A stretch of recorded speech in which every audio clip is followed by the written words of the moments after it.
तो दोस्तों आज हम लोग जिस कंपनी के बारे में बात करने वाले हैं वो है क्रिसिल। आप इसके चार्ट को देखिए, इसमें क्या बेहतरीन पैटर्न बनता नजर आ रहा है और ये लगातार हायर हाइज बनाते हुए अपने लाइफ टाइम हाई पर भी ट्रेड कर रहा है। तो हम इसके लॉन्ग टर्म चार्ट की भी चर्चा करें तो आपको देखने को मिलेगा कि इस स्टॉक में लगातार एक बहुत ही अच्छी, धीरे धीरे ही सही लेकिन एक अच्छा अप ट्रेंड बनता नजर आता है, जो कि किसी भी कंपनी के लिए बेस्ट चार्ट हो सकता है। तो दोस्तों इसके आगे के एनालिसिस देखने से पहले एक बार हम इसके फंडामेंटल्स भी चेक कर लेते हैं, बाकी हम इसके लेवल्स पर आगे भी चर्चा करेंगे। तो कंपनी का पूरा नाम है क्रिसिल लिमिटेड। 5077 रुपए इसका मार्केट प्राइस है और इंट्राडे में आज इसने 3% के आसपास की क्लोजिंग दी है। मार्केट कैप 37,143 करोड़ का, स्टॉक पी 55 का है, आरओसी 41% एंड आरओई 32.3% का है। पिछले एक साल के हाई लो की बात करें तो 3661 का लो रहा और 5268 का कंपनी ने हाई लगाया है। आपको दोस्तों इस कंपनी के बारे में और बता दूं तो क्रिसिल एक ग्लोबली डाइवर्सिफाइड एनालिटिकल कंपनी है जो कि ratings, research, risk and policy advisory services का काम करती है और ये इंडिया की लीडिंग रेटिंग एजेंसी है और ये बड़े बड़े बैंक्स एंड लीडिंग कॉर्पोरेशन के लिए काम करती है। तो दोस्तों अगर हम इसके प्रोज एंड कॉन्स की बात करें तो अच्छी बात है कि कंपनी का जो डेप्ट है वो काफी ज्यादा कम है और ये कंपनी ऑलमोस्ट डेप्ट फ्री है और इसका जो आरओई है वो पिछले 3 सालों में 31% की रेट से ग्रो कर रहा है और ये कंपनी बहुत ही हेल्दी डिविडेंड भी प्रोवाइड करती है। वहीं पर इसके कॉन्स की बात करें तो इसका जो स्टॉक है वो 16 टाइम्स बुक वैल्यू पर ट्रेड कर रहा है। बुक वैल्यू थोड़ा हाई हो चुका है। बाकी अगर हम इसके पीयर कंपैरिजन की बात करें तो इसमें आपका क्रिसिल हो गया, इकरा एंड केयर रेटिंग्स सिर्फ 3 ही 4 कंपनियां हैं। तो अगर हम इस कंपनी के क्वार्टरली रिजल्ट्स की बात करते हैं तो इसका जो सेल्स ग्रोथ है वो सितंबर 2021 में 571 करोड़ का था, सितंबर 2022 में 683 करोड़, सितंबर 2023 में 736 करोड़ और सितंबर 2024 में 812 करोड़ का रहा। वहीं पर नेट प्रॉफिट की बात करें तो जो सितंबर 2021 में 113 करोड़ का था, सितंबर 2022 में 148 करोड़, सितंबर 2023 में 152 करोड़ और सितंबर 2024 में 172 करोड़ का रहा। वहीं पर दोस्तों अगर हम इसके लॉन्ग टर्म प्रॉफिट लॉस की बात करते हैं तो इसका जो सेल्स ग्रोथ है वो दिसंबर 2012 में 978 करोड़, दिसंबर 2016 में 1548 करोड़, दिसंबर 2020 में 1982 करोड़ और अभी करंट में बात करें तो 3265 करोड़ का रहा। वहीं पर नेट प्रॉफिट की बात करते हैं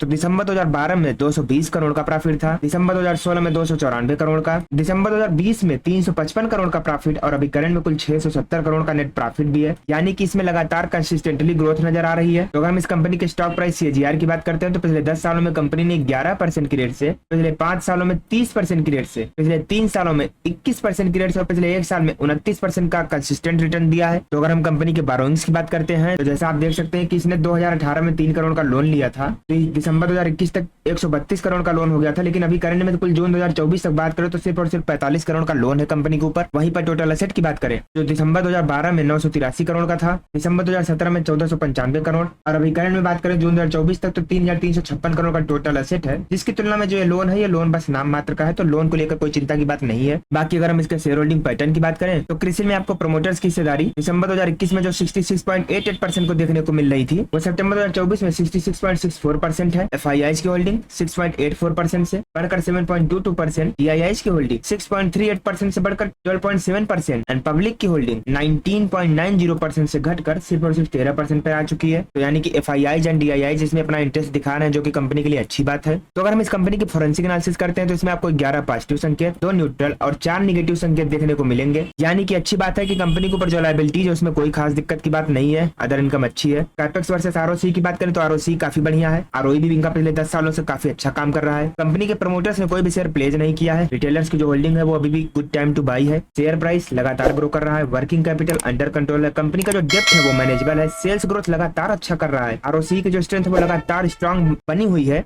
और प्रमोटर्स ने पिछले 90 दिनों में कोई भी अपना पोजीशन बेचा नहीं है, यानी कि कंपनी के लिए ऐसी कोई खास दिक्कत यहाँ पर नजर नहीं आ रही है। तो दोस्तों अगर हम इस कंपनी के मार्केट शेयर की बात करें तो इसमें 60% का मार्केट है SME रेटिंग सर्विसेज में। इसके रेवेन्यू की बात करें तो इसका जो सेगमेंट है रिसर्च अराउंड 70% एंड रेटिंग्स 29.6%। के लोकेशन का अगर हम ब्रेकअप करते हैं तो north America 40.5%, India 27%, Europe 24.8% and 7.8% others. Net profit की बात करें तो रेटिंग्स अराउंड 52.6% एंड रिसर्च 47.7%। तो दोस्तों हम लोग वापस से इसके चार्ट पर आ चुके हैं। चार्ट की चर्चा हमने स्टार्टिंग में करी थी, हमने देखा कि काफी बेहतरीन चार्ट है, लेकिन अभी हम इसके लेवल्स की भी बात कर लेते हैं तो आपको देखने को मिलेगा कि ये स्टॉक लगातार एक कंसिस्टेंट कंपाउंडर रहा है, लगातार आगे बढ़ता चला जाता है। तो यहाँ से भी ये ज्यादातर चांसेस है कि ऊपर ही निकल जाएगा और यहाँ का इसका जो अभी का हाल का स्विंग दिख रहा है वो 6000 का लेवल का दिख रहा है, वहां से हो सकता है ये फिर से प्राइस एक्शन बनाए और फिर ऊपर। लेकिन दोस्तों इस स्टॉक में कोई भी इन्वेस्टमेंट करना हो तो एक बार खुद के एनालिसिस जरूर कीजिएगा और वीडियो को लाइक करके कमेंट में जरूर बताइएगा कि आपने इस स्टॉक को किस भाव से खरीदा था।